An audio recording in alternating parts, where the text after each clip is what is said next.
Hi, this is Maury Moreland Morrison, here to tell you Geico has more than just great savings. Much more. Geico's been around for more than 75 years, back when they were using Morse code. Sorry, that's just my sense of humor. What's more, with Geico you get 24/7 access to licensed agents on the app, online, or over the phone, so you can talk to them at night or in the morning. So forevermore, just know that no other auto insurer has more than Geico. More power to you. Geico. Expect great savings and a whole lot more. Blog Talk Radio. Welcome, world. Welcome once again to Tuesday Talk with Key West Lou. I am your host, Louis Patrone. I've got a multitude of sins to discuss tonight. Everything's going on in this world, but primarily in the United States. If Trump gives us nothing else, he's giving us excitement. I want to start, and I'm not going to stay on this very long, but I'm going to hit the proposed health bill. Trump Care, the new bill, or is it Ryan Care? I don't know anymore. But the new bill the Republicans are pushing to replace Obamacare. The bill shows the president doesn't care. Trump doesn't care. Because when you look at the facts that have come down now from the CBC or CBO, it shows that within 1 year, under the new plan, an additional 14 million people will not have insurance coverage, health insurance coverage. An additional 14 million within 1 year. Within 10 years, 26 million, an additional 26 million will not have coverage. Remember what Donald Trump said during the campaign? Everyone will be covered. That don't sound like everyone to me. And then they're going to cut Medicaid. I mean, I've got to laugh. They're going to cut Medicaid. And who was it? Think back. You saw him on television. Donald Trump said, I'm not going to touch Social Security, Medicare, or Medicaid. Anyone that's on those three has nothing to worry about. Well, this new law they're proposing cuts the hell out of Medicaid. It just knocks it out. And also it's supposed to be cheaper. I'm going to give you, Donald Trump said, cheap health coverage. Don't worry. You won't be paying as much for it as you are now. Well, it turns out this new plan has high deductibles and high premiums. Look, what was it? If someone was making $27,000 a year and was 64 years old, in order to buy insurance under the new program, the proposed program, they're presently paying something like $1,700 a year. Under the old program, Obamacare, $1,700 a year. $14,000 under Obama's new plan, from $1,700 a year to $14,000 a year. Does that make sense to you? And you know who's going to get hurt the most? The poorest and the oldest. The poor people and the old people. The ones that can least not only afford, can handle it economically, mentally, physically. They're going to get the hell knocked out of them. And especially the old people. And I'm one of the old people at 81. I want to be sure I have sufficient medical care. As you get older, my friends, and I'm on Medicare, so it's all right, but they may screw around with that next year. As you get older, you get sicker. Nothing you can do about it. It's the way it is. And you need more medical attention, and you also need more prescription drugs. This plan is for the rich. The proposed plan is for the rich. And this, I'll give you a perfect example of why. Now, this is supposed to be a health plan, insurance coverage, universal, and obviously I've showed you where it's not universal. But built into this bill, this health bill, this new plan they're pushing, is a tax cut for the rich. Now, what the hell is a tax cut for the rich doing in a health care bill? And the tax cut is for anyone earning in excess of $200,000 a year. Now, if that isn't taking care of the rich, I don't know what is. Remember the old Western movies? Go back to the cowboys and the Indians and all that sort of thing. And every now and then somebody'd come into town, and he was dressed like a dude from the East, probably Kansas City or St. Louis, and he was wearing a high-top hat, and he'd have everybody around him, and he was selling the stuff in a bottle. And he was saying, this will cure all your ills, everything that's wrong with you, and it'll take care of it all. Don't worry. He was selling tonic water. And that, my friends, is what Obama is selling to us. I want to talk about buying friends. In other words, you give somebody money, and because you give them so much money, they are now your friends. They're not your friends because they're your friends. They're your friends because you gave them money. Money talks, bullshit walks. Got to say it that way. In the 1990s, soon after the fall of the Soviet Union fell in either 89 or 90, and as we got into the early 1990s, a plane left weekly, more than once a week, from JFK to Russia. And you know what was on that plane? Fresh $100 bills. Bags of fresh $100 bills from the CIA to the friends they wanted to have in the new Russia. And those with influence in the new Russia were crime gangs, organized crime gangs, the mob, and also oligarchs, because even though you had a Soviet government prior to 1990, there were still people via the capitalistic route in Russia that found their way to the top. They were above the government, and they were eating off everything. And we wanted the new Russia to be our friend. Well, the way of the world is between countries. If you want someone to be your friend, you buy them. You give their leaders money. And this is what we did in the 1990s every week from JFK directly to Moscow, bags full of new $100 bills because we had to buy, or we wanted to buy, new friends. Now, staying a little bit with money here, let me talk for a second about Afghanistan. I'm going to talk about money and the rebuilding of Afghanistan. The figures that I'm going to share with you, the dollar figures, are adjusted for inflation. So whatever numbers were spent 10 years ago or 15 years ago, those numbers have been inflation affected, so that we're talking in today dollar terms, which equates everything, today dollar terms. After World War II, Europe was devastated, had to be rebuilt. Truman was smart. General Marshall was smart. We got to take care of these people, especially Germany, even though they were our enemy. We got to help rebuild them, just as we rebuilt Japan. We got to help rebuild them. They'll be our friends. We wanted them to be our friends. We wanted to show we put out a helping hand, and hopefully we're not having any trouble with them anymore. Doesn't work that way, but there was the Marshall Plan. We rebuilt Europe to the tune of $120 billion. All right, $120 billion. We have been in Afghanistan fighting for 15 years so far, and we have spent already in excess of that figure of $120 billion. We rebuilt all of Europe for $120 billion. We have not concluded and are nowhere close to rebuilding Afghanistan after having spent in excess of $120 billion already. Now, what's going on over there about Afghanistan? Well, we spent all that money so far, and the country's crumbling. It's corrupt. It's a failed state, governmentally wise. Opium exports are soaring, okay? Soldiers, yes, soldiers, including our soldiers, and civilians are dying in excessive numbers. There is nothing that indicates that in the foreseeable future any of this is going to stop. It's going to go on. Now, things are getting worse, not better, and examples are the following. This is in addition to the $120 billion plus that's already been spent.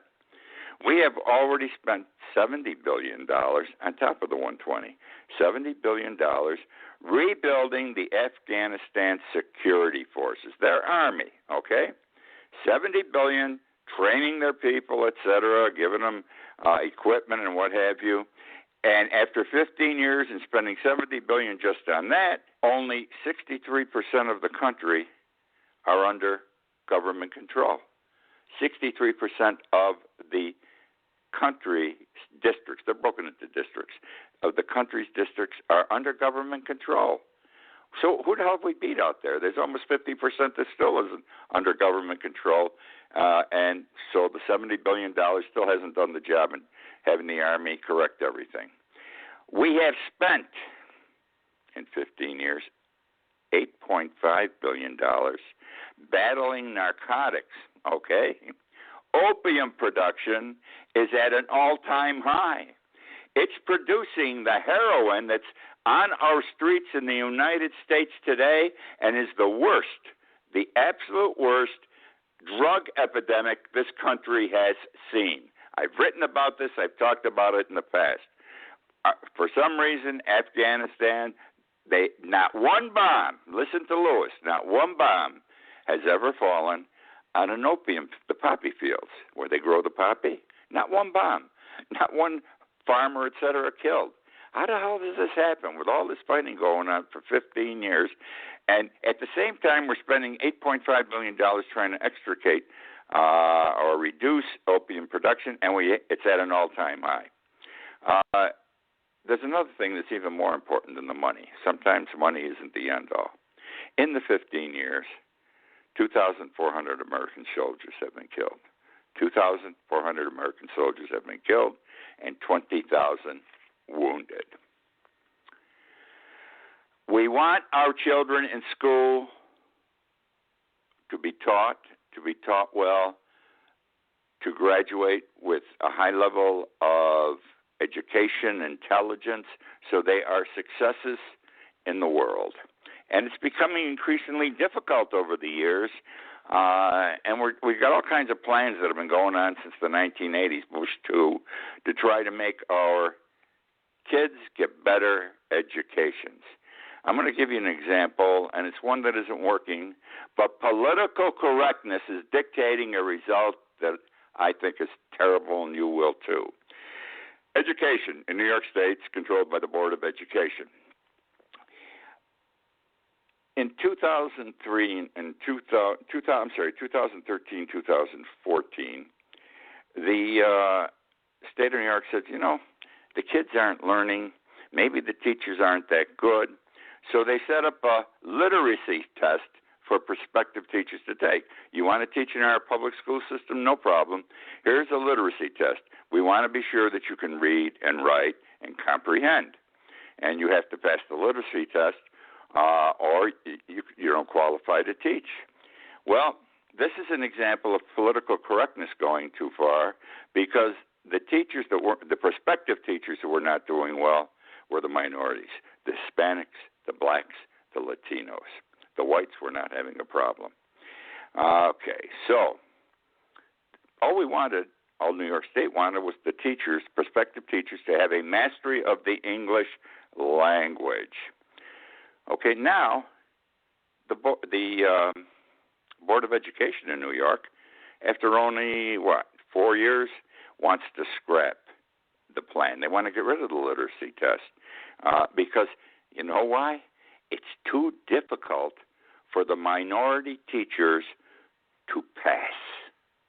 It's too difficult for the minority teachers to pass, and they are not getting or not achieving diversity amongst the teachers. Well, let me give you the numbers on this. In the last 4 years, 64% of the whites have passed. 46% of the Hispanics have passed. 41% of the blacks have passed. So there is a significant difference here. Some of the teachers who were minorities and had failed to pass the test sued in federal court claiming discrimination. And interesting case before the court. And the court says, this isn't discrimination. You people want a job to teach children. It tests, it examines whether you're competent to teach children.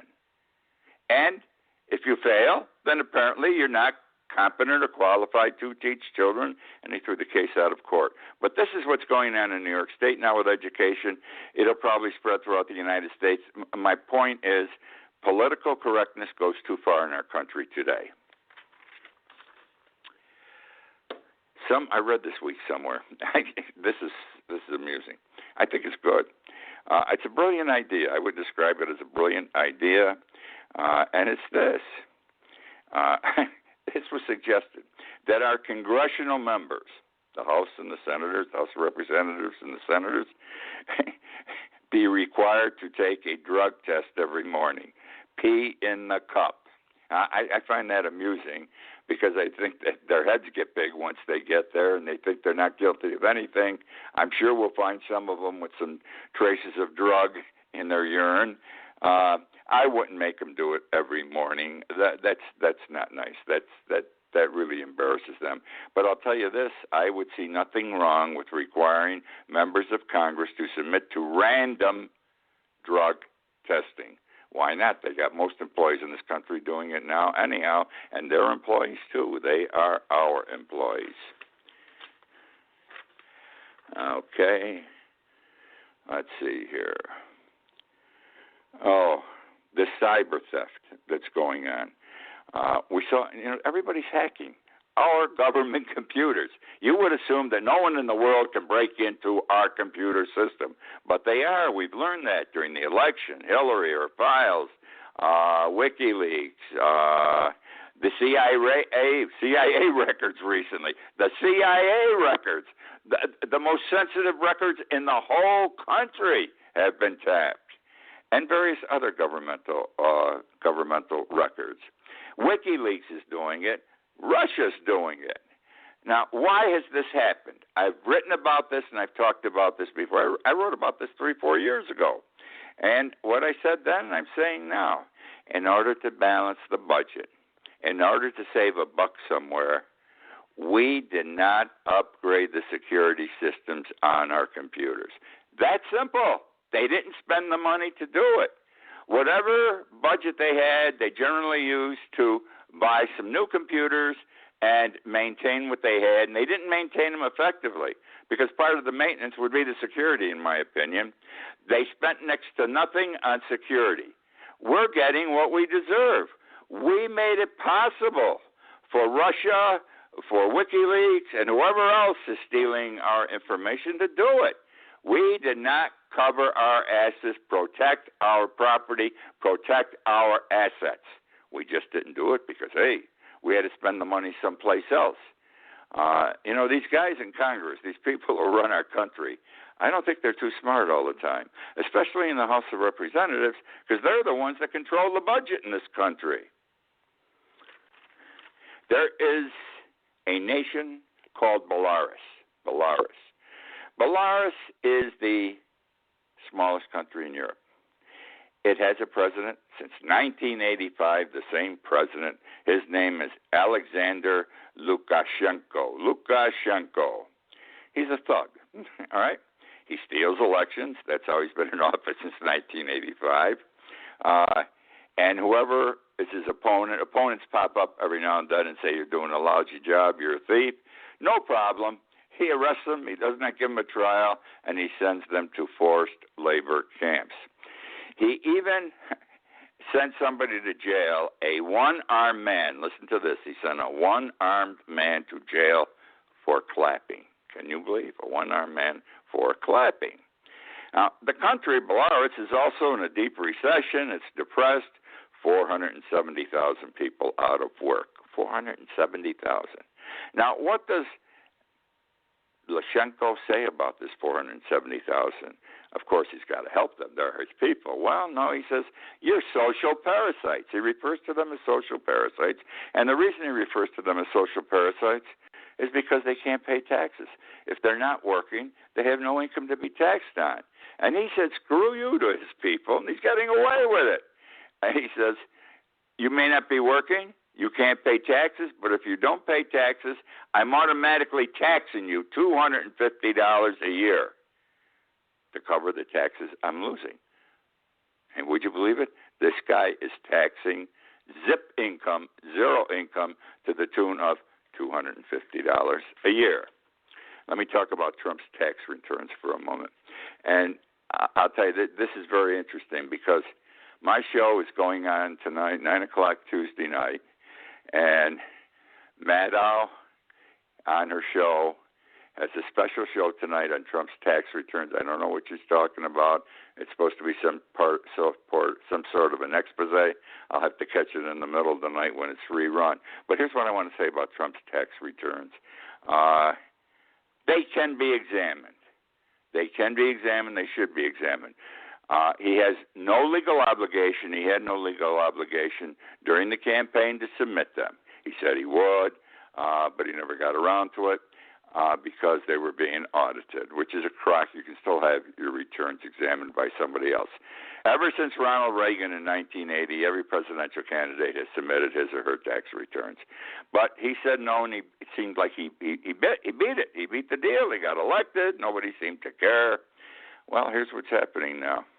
You see all this crap coming up about Russia and relationships possibly with Trump. And this all has to be examined, and it's before, 2 or 3 different congressional committees. The Intelligence Committee starts having hearings this coming Monday. Trump has been requested to produce his tax returns. He was requested. He wasn't subpoenaed. He failed to do so. So now the issue becomes, can they be subpoenaed? And they can be subpoenaed. I just want you to know that Trump's tax returns can be subpoenaed. Your tax returns can be subpoenaed. My tax returns can be subpoenaed. Here's how it works. The House Ways and Means Committee, by the way, is the one committee that can do it. There's 2 others, and I think one's the Intelligence Committee. There is a 1924 law, rarely invoked, that can be used to examine Trump's tax returns if it appears he has a conflict of interest, not even an issue, appears, that's all, and there are constitutional violations, okay? The theory behind this 1924 law is that those that set tax policy have the power to examine tax returns, which means they can subpoena them. Now, I just said a few moments ago, the House writes the budget. The House controls money. And so the House is the proper place or group to subpoena his tax returns, especially the Ways and Means Committee, because they have everything in the final analysis to do with money. Has this law ever been used before? Yes. Guess where? With Nixon, his returns in 1974, when they were the special committee was deciding whether he should be impeached. And Nixon supplied his tax returns when he received the subpoena, because that's the law. Now, the issue came up 2 weeks ago before the Ways and Means Committee. That's right. The Ways and Means Committee, I think, is 24 Republicans, 23 Democrats. The Republicans control the House. And they have one person more than the Democrats on the committee. And a Democrat on the committee said, let's subpoena, and he made a motion to subpoena the president's records based on the 1974 law. The vote was a party line vote, 24-23. The Republicans said no. Now, this issue can come up again. Let's subpoena the president's tax returns. If they don't do it, it's going to come back to bite the ass of every Republican on that committee. Let's talk about basketball. Sports are always interesting here. I love basketball. My team, Syracuse, did not make the big tournament, the NCAA tournament, but we didn't deserve to make the tournament. I hate to say it, but our team just didn't have it this year. Anyhow, guess what's coming to college and professional basketball? A 4-point shot. We now have the 3-point shot for years. You know, they went out there, they drew a circle at each end of the court, and if you shot from behind that line and it went in, it's a long shot. You get 3 points instead of 2. Big deal. Well, the NCAA and professional basketball have been talking. I thought this was going to happen this year. It hasn't, but in the next year or two, it's going to happen. They're considering seriously a 4-point shot in basketball. The 4-point line will be 4 feet behind the 3-point line, going towards half court. 4 feet behind the 3-point line. It's on its way. It's got to change the game. The 3-pointer did. This has got to change the game even more. It's going to draw out defenses. These guys got to be terrific to make a ball from that far, shot from that far out. It's coming, and I think it'll make the game more exciting. Not that it needs to be made more exciting. Do you know what cursive writing is? Cursive writing is handwriting.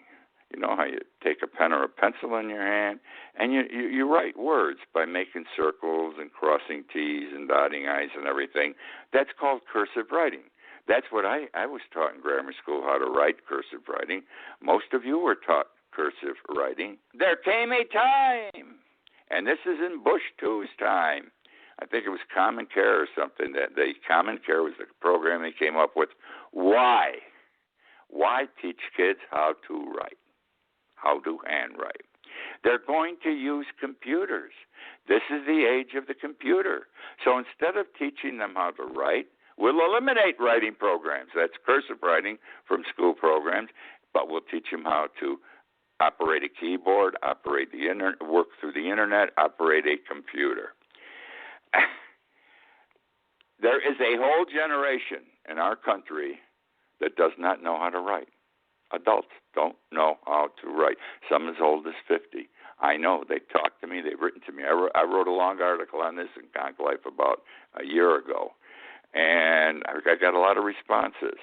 And I was surprised. There's one particular gentleman who I won't name who I think is extremely intelligent. He's a conservative as I am a liberal. We go back and forth. He has nasty things to say about me in a nice way frequently. And he wrote to me and he says, I can't write my name. I print my name. I was never taught how to write in school. Now, isn't that absolutely amazing? Well, cursive writing is having a comeback. After a generation of students knowing only keyboarding, 14 states now require cursive proficiency in schools. Alabama and Louisiana are the latest two states to join the club. New York City recently added its 1.1 million students to the program to teach cursive writing. It's being encouraged, and I think this is good. Let me tell you a story about writing. When I was in grammar school, they taught me how to write starting in the first grade. I learned handwriting in the first grade. And in those days, we had pens with a point, a needle point that you stuck into the end of a wooden peg or something. It was a piece of wood, and you had ink in a bowl built into the desk, and you dipped the pen point into the ink, and then you wrote. And when they taught us how to write, they taught us with the pen and dipping it in the ink bowl, and you had to have a penny resting on the back of your hand when you wrote, and the penny could not fall off, because for those who learned how to write and write properly, the penny would always stay on the back of the hand, not fall off. And for that, they got a Palmer Method button at the end of the first grade. I was the only kid in my class who did not get a Palmer Method button. I couldn't keep my hand flat. The penny kept falling off. And do you want to know something? That bothered me for years. I still think it bothers me till today that I don't have a Palmer Method button. All right. I want to go to Yale University very quickly here. Yale University. This is political correctness going too far. They have a John Calhoun College, a group of students. The students are getting crazy on campus again. It's like the Vietnam War. Anyhow, they said Calhoun's name should come off the college because, after all, he was a slaveholder. He was pro-slavery with the states. They forget he was vice president of the United States. Senator, he was well-known. Everybody liked him. But he was on one side of a political issue. So they took the name off the school, Calhoun, okay? Well, here's what I want to say. George Washington was a slaveholder. Thomas Jefferson was a slaveholder. Thomas Jefferson made children that come down to this day as a result of what he did with some slaves. George Washington, we should take his name off the city. We should take his name off the Washington Monument and off the dollar bill. He was one of the biggest slave traders in the country. And slave owners, and he signed a law when he was president saying that if a slave escaped to another state that was a free state, that free state had to bring him back. Get rid of the name Washington. Such ridiculousness. It's stupid. That's the show for this week. I thank you for joining me again. I enjoyed doing the show. I'm doing something new. I'm into my 5th or 6th week of doing a live video. Yep, on Facebook under Key West Lou. It's only a minute, 2 minutes, 1 or 2 a day. I talk about anything and everything. It's like this show, anything and everything. And it's a quick hit. You might enjoy it. I think you will. If we're not Facebook friends, let's become Facebook friends. You write to me so I can say I'm your friend, and you can see my Facebook Key West Lou video. Thank you for joining me. Talk with you next week.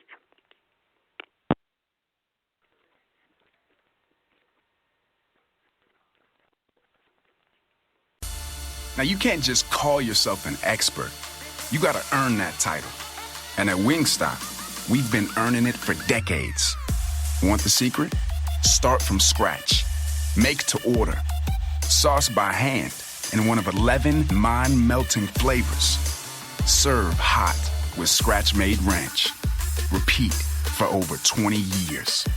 That's how you become an expert. Wingstop, the wing experts. Yo, everybody get up! Everybody get up! Everybody needs to understand that I'm more than simply a hype man for this rap group, just like Geico is more than just a company that can save you money. Geico also has fast and friendly claim service, so they can help you when you need it most. And while I do love being a hype man, I also love reading for children's audiobooks. Like Little Bo Peep, she lost the sheep, and she don't know where to find them. Yo! Geico. Expect great savings and a whole lot more.